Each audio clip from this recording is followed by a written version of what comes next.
This is the CHRILLCAST. I'm Chris. And I'm Will. And I'm SurFool. And today we're talking about the platform that has made SurFool famous. You know, if you're watching this 10 years from now. Big old callback. Anyways, so I'm going to give you guys a little background on this. You know, a lot of it comes from Wikipedia. Don't judge me, okay? Mixer originally launched on January 5th, 20... Oh, well, Will, what the heck am I doing? What's today? Oh, it's Wow Call Wednesday. And who's our guest? It's SurFool. Why don't you tell everybody about your channel? Yeah, go ahead. I'm me. sorry about that. I'm just a regular streamer playing first-person shooters, a lot of Let's Plays. Try to party up with my friends when I can, and Mixer just captures the good times. Now, given that you said that you're going to start playing some Halo, when are you going to start doing that so we can hop on and play some Halo campaign with you? I gotta do that really soon because holiday 2020 is coming up quick, and that's when Infinite drops. Everybody playing Halo is going to be getting a little boost, that's for sure. All right. For sure. Now I'm going to hop You into should also this. be getting in on some Fable action as well, because you know that Fable game's coming. I need to work in the Fable day for sure. Fable Fridays, Like, I'm telling you. I can't do the gimmicky Fable Fridays. I already got a Rainbow Six Dad's Gaming Night every Friday night. Okay. Okay. Is that part of the Reddit? The Dad's Gaming Reddit? Or is that a different thing? That's a good question. I'm not sure. I think it's the same. I think it's the same subreddit. Okay. I just found that the other day and I was like, that's cool that they have like a Dad's Gaming Reddit. Oh, it's a huge community. I joined them. Oh my god, 7 years ago. Oh, wow. It's been around that long? When our first kid was born, yeah, I found those guys by chance and joined up with them. Huge shout out to Reno. Hey guys. I will tag them in this video. All right. So we're going to talk about Mixer. Mixer is a streaming website competing with Twitch for dominance in the streaming market. Mixer originally launched on January 5th, 2016 as a competitive streaming service to Twitch, and it was called Beam, as you'll remember that Dave mentioned in a different video. Maybe that was off air. I don't remember. That was before we went live. Microsoft acquired the company in August of 2016, so it was only its own independent service for about a period of 6, 7, 8 months. Yeah, that's pretty cool though. Like, what a success story! Yeah, you launched this company and then Microsoft buys you after a couple months. They caught attention quick too because it grew fast. They renamed it to Mixer in 2017 when they integrated it into the Xbox division. The service is baked into the Xbox One, Microsoft Xbox Live service, and but it's not on Sony or Nintendo. The service is about the same difficulty to use as Twitch on those platforms. Although Mixer is backed by Microsoft and is pretty equivalent in quality to Twitch, it has not gained a large enough foothold to become a dominant streaming service. It is, however, the biggest alternative, if I'm not mistaken. I'm pretty sure you're right. Mixer and YouTube are pretty close. Mixer signed Ninja exclusively to a massive contract on July 31st, 2019, which ended his streaming on Twitch. Although this brought over a lot of Ninja's dedicated fans, it did not bolster the service as much as Microsoft was expecting it to. Microsoft remains dedicated to Mixer as it remains one of the few competitors to Twitch, which is a current space that is only filled with services such as YouTube, Facebook, and Reddit. Reddit with RPAN. Not really gaming yet. I'm sure they'll get there. And I just saw Twitter is doing some kind of live stream thing. I'm not sure how seriously they're taking it, but I think I saw ./frag actually using Twitter streaming. Gonna have to look into that one. Have no idea what that's all about. Yeah, I'll definitely be throwing my channel up on Twitter if I can do it without having to pay any extra money. With the Restream.io. Oh yeah. Yeah. I did find, so apparently if you have streaming on Facebook, Restream charges you like $100 or something a month to be allowed to stream to your Facebook brand page.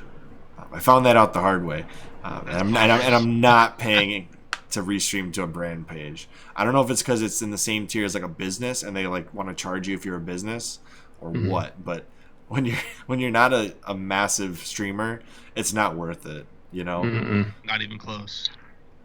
So, do we think that any of these services, including Mixer, can ever overtake Twitch? Yeah, I mean, I think every company has its day when it gets toppled.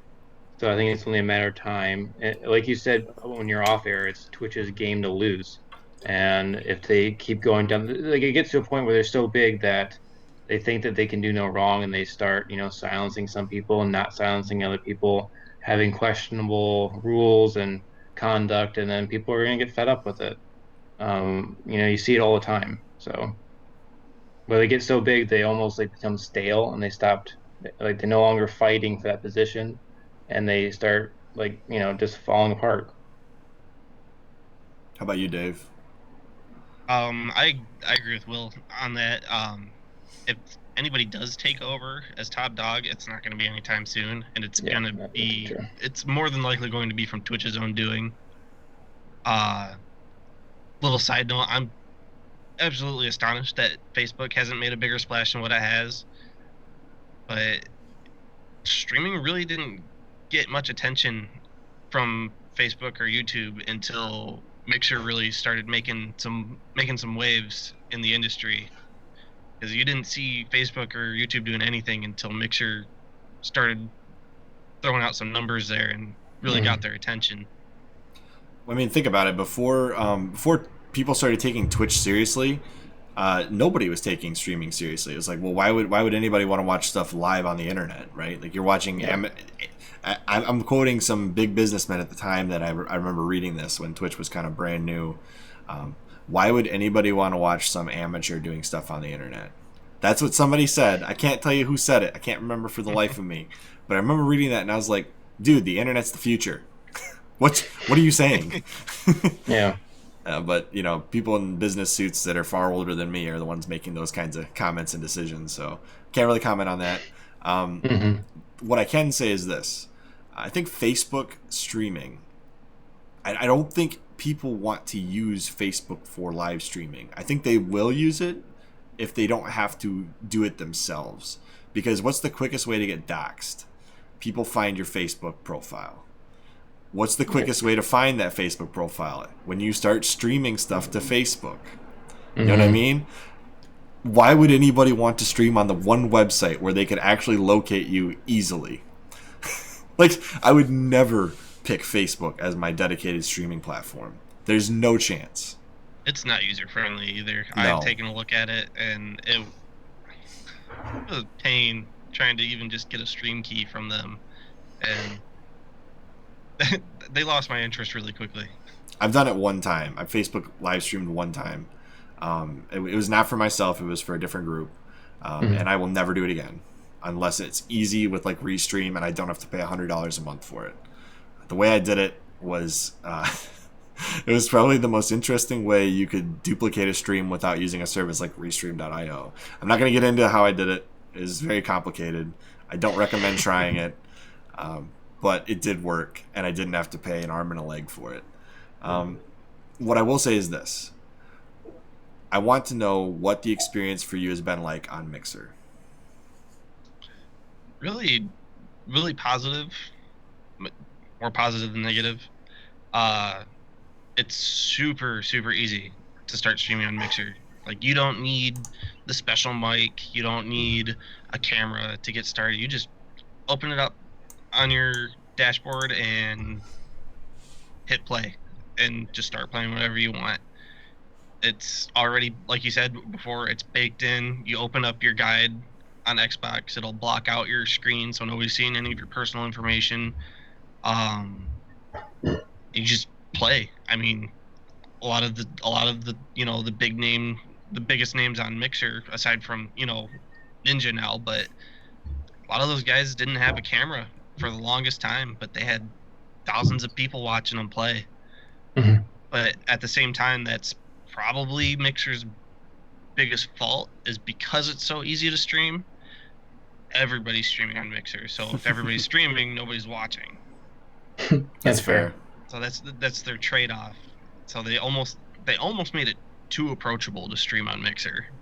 But when it's that easy and you really want to try and take it seriously, you can't complain about it. Aside for the fact nobody's ever watching it because they're all streaming themselves. I mean, that is a fair comment. If the service is super easy and you can log into your Xbox and just say, I want to stream to Mixer today, and I'm not going to even have to use a camera. Like, I imagine, do they integrate the Kinect at all into the Mixer service with live streaming? Actually, the Kinect was actually the best option. That was the one good thing the Kinect did. They had their depth cameras on there, and you could actually do a green screen effect without needing a green screen. Oh, that is Oh, wow. amazing.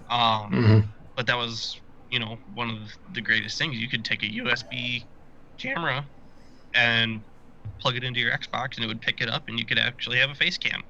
Nice. That's really neat, because I don't think the PS4 can even do that with Twitch. Oh, really? I didn't know that. Yeah, I don't even think, because I have the PS4 camera for Just Dance reasons. And, even after buying that, because my wife used to play the Just Dance games, she's never used it. But Twitch, I've never figured out how to integrate that camera with Twitch on the PS4. I have to imagine there's a way to do it, but it's not user-friendly. I've never been able to figure it out. Yeah. So that's pretty cool that the Kinect, with its own depth sensors, could actually cause a green screen effect while you're streaming to Mixer. I did not know it could do that. Yeah, well, there had to be at least one positive of the Kinect, right? Hey, there's two. There's a I game. feel so bad for that piece of software, man. They hyped that up so much. I loved the Kinect, okay? I'm mad that people didn't give it a chance. I might be the one person that said, Kinect 2.0, count me in. Yeah, I mean, there's a couple reasons why I don't like it, if we're going to get off on this tangent for a second. One, they made the Xbox One less powerful so they could bundle it and keep it at a lower price. Two, they forced games onto it, like Fable The Journey. That was on the 360. Never. Yeah, my point is just a Kinect in general. They should never have put that onto a Kinect.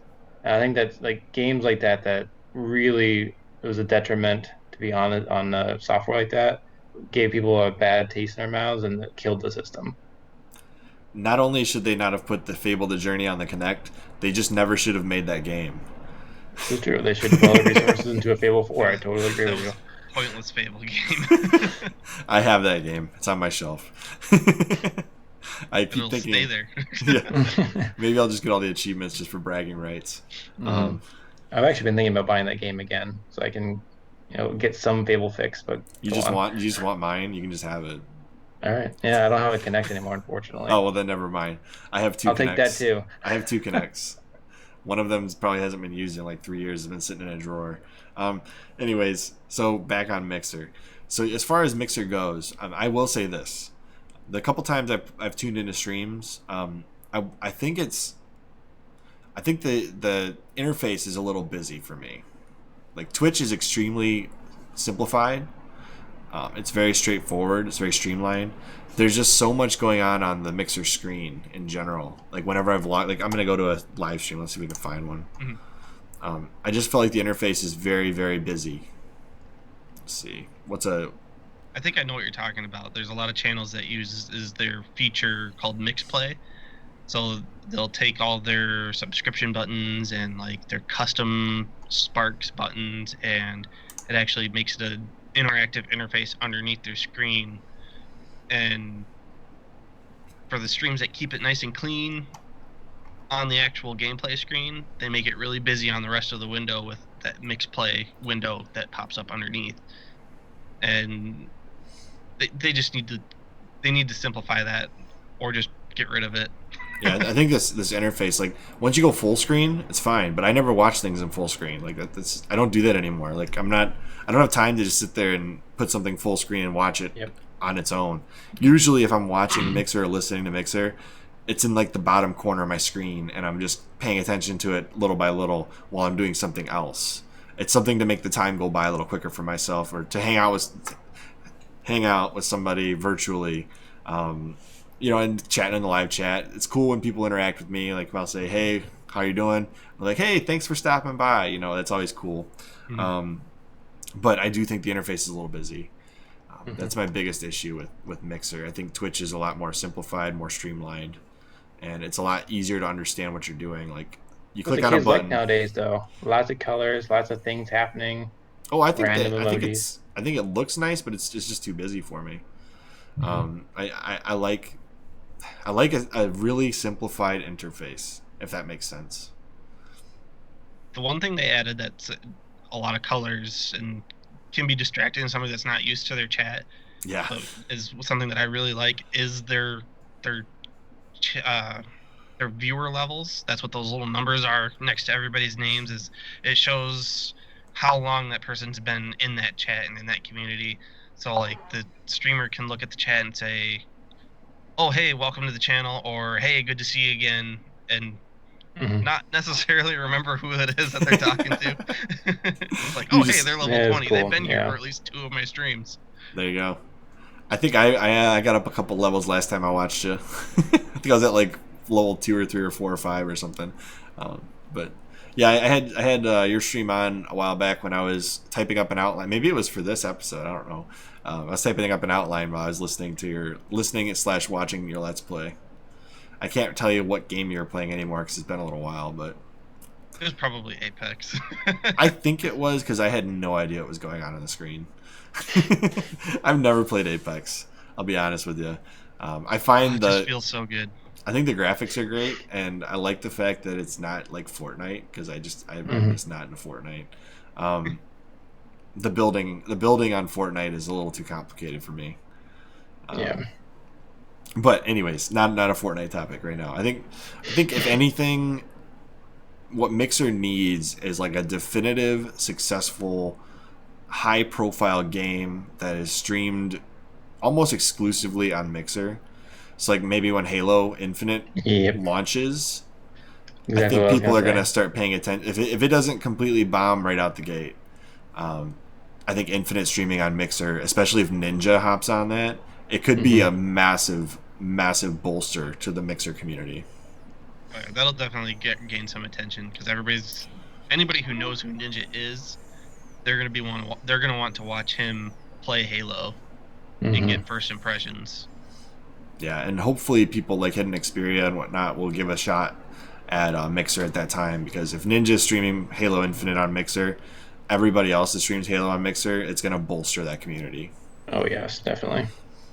I know like Podtacular and Podcast Evolved, the 2 Halo podcasts that I follow, here and there, they definitely prefer Mixer over the other platforms. And I'm sure it's because of the Microsoft influence, given that they cover exclusively a franchise made by Microsoft.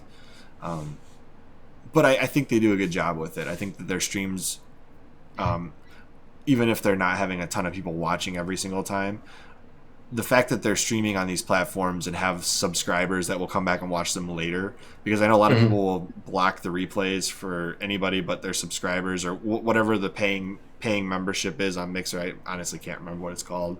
I think that's a good method to get people to watch it live for free or tune in for a paid subscription. It's a good model, and I know that Twitch does the same thing, but it was a smart idea to implement something like that, honestly, because if it's like live television. If you don't catch it and you don't DVR it, right, you can buy it on a streaming service. Does that make sense? I don't know if I've completely gone off the deep end with this conversation. Oh yeah, that makes sense. What would you say is the biggest advantage that Mixer has over Twitch? Ooh, the biggest advantage. I definitely say the few viewers that Mixer has are very interactive viewers, whereas Twitch you'll get a random viewer and they drop a follow and then they hop over to the next channel. Like they just want to be there to help you get to the next step on Twitch, and then that's it. With Mixer, you have a dedicated community, I feel like, and they want to see you make partner, and then when you hit partner, they stick around. I've seen that way more consistent in Mixer than I've seen in Twitch. Whereas Twitch is like, you'll get that dedicated community, and then as soon as you get that affiliate button, you lose a bunch of viewership. That's where you see a lot of those videos of like, oh, I'm going full time, guys, and then they get like 10 viewers a stream, and they're like, I'm not making any money, I'm going back to part times. Like Mixer, I've seen a lot more success stories of little guys going partner and then being able to make it a full-time gig. Now, as far as that goes, what are the levels? Like, I know you've got over 100. Was it followers? Yeah, followers. What level does that put you at? Nobody. Okay, so you don't, like, it wouldn't even be equivalent to a Twitch affiliate right now. Correct. Okay. but so that's where there's a difference between Mixer and Twitch. Mixer, they make monetization open to anybody. All you have to do is fill out the application and provide some information, and then people have the ability. So they have Sparks, which are free currency that you earn for just watching their streams, and then they have paid currency, which is like Twitch's bit system, and they call that Embers. So on my channel, I just recently finally did it. I held out until I actually had people asking me for it. So I added Embers to my stream. It's a very new thing, and it's the same thing. It's a penny per Ember. Mixer takes half the cut. So what, 500 Embers would be like $2.50? Yeah. We've considered making that jump. Super exciting. I got 50 cents the other day, and I was about ready to jump out my chair, man. That's cool though. You got to keep that moment locked away right in the memory bank. Oh yeah, I recorded money. That. That's cool. We've considered doing something to have a business on YouTube, but I don't know if it's worth it yet. We're still trying to figure that all out. To continue that point, for Mixer to go partner on Mixer, I'd have to look at the requirements again. I don't have the window up. I think it's either 1,500 or 2,500 followers before they'll even consider your application, and then like you need like 75 or 100 concurrent viewers. It's the requirements are higher than Twitch, so it's a lot harder to go partner on Mixer. But at the same time, Mixer has they're dishing out all kinds of money for all these other streamers that have the milestones set up when they're partners. Like I think when they first rolled it out, like hitting the first milestone of 1 million sparks, that was like $100 bonus. 5 million sparks was like a $300 bonus. Like, and I think it capped out at 100 million, and that was like a $750 cash bonus just for hitting that milestone. And that's awesome. You have a big enough community, you're hitting that max milestone in an hour. That's nice. It's awesome. I gotta ask you this. So like I don't do a lot of streaming. I've streamed like twice or 3 times total, and every single time the audience I've had on there has been really like kind of what's the right word? They've been friendly, but that's not what the word I'm thinking of.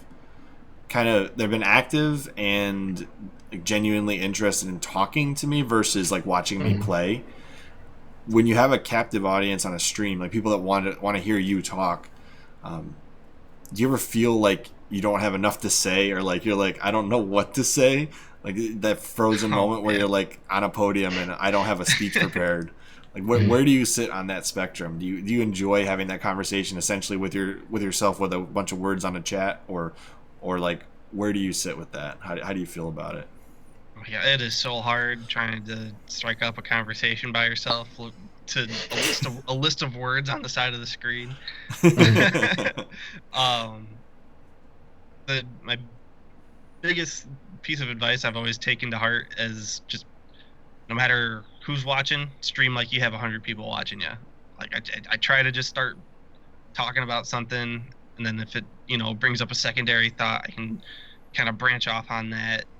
It's a lot easier when you have somebody in chat that hopefully they ask you a question, because then you can give them an answer, and then if you're good enough with rolling with the punches, you can just keep branching off of what you originally said and just keep talking. Just gotta keep talking. See, I think what would happen is if I got on a stream and started, like, somebody asked me a question, I would just, like, get way off track and just start ranting about something. Like, if somebody would ask, like, well, who's your favorite character in Fable? And by the time we were done with that conversation, I'd be talking about how mad I am about Lion's Head.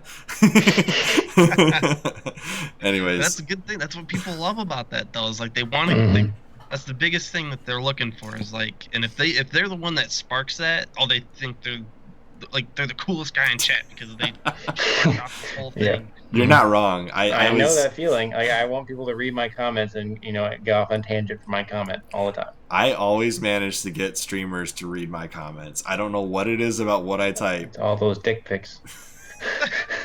I can't believe you said that. I can't believe you send them, Chris. Shout out to Dick Cheney. No, Yeah. that's what you're talking about, right? The person, not the biological. No. Mm-hmm. No, shorthand version of Richard. Mm-hmm. Yes, yeah. Anyways, this has gone way off. Okay, I have one more question. So Twitch, at the end of a stream, will allow you to what's called a raid. Does Mixer have anything built in like that? Do you know what I'm talking about? They have like a kind of like a raid system. It's just hosting. What do they call it? Live hosting. And I can't figure out how to do it the right way. I always screw something up on my end when I try to do it. Mm-hmm. So if I do have people watching me, I'll try to be like, okay, sit tight. I'm gonna go offline, and I'll be hosting somebody here in just a minute. Because whenever I try to do it while I'm still alive, it screws things up on my end. And I actually crashed my computer the other night trying to do it. Oh my gosh. So I was involved in my first Twitch raid the other day, and I will say, when those things actually work, when the person you're watching actually finds a stream that's interesting, you're automatically giving followers to somebody else, and there's such a cool like community of people that will help you to build your following at the same time they're building their following. And I find that part of the streaming community to be one of the coolest parts of the streaming community, personally. Yeah, it's super cool. I actually got raided for the first time on my Twitch side of my stream. Oh man, I didn't have my camera on. I was tired.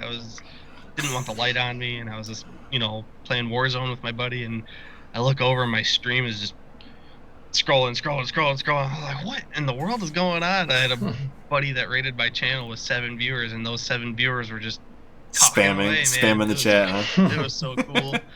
2 in the morning, I was like, I can't get loud. My wife is sleeping right next to me.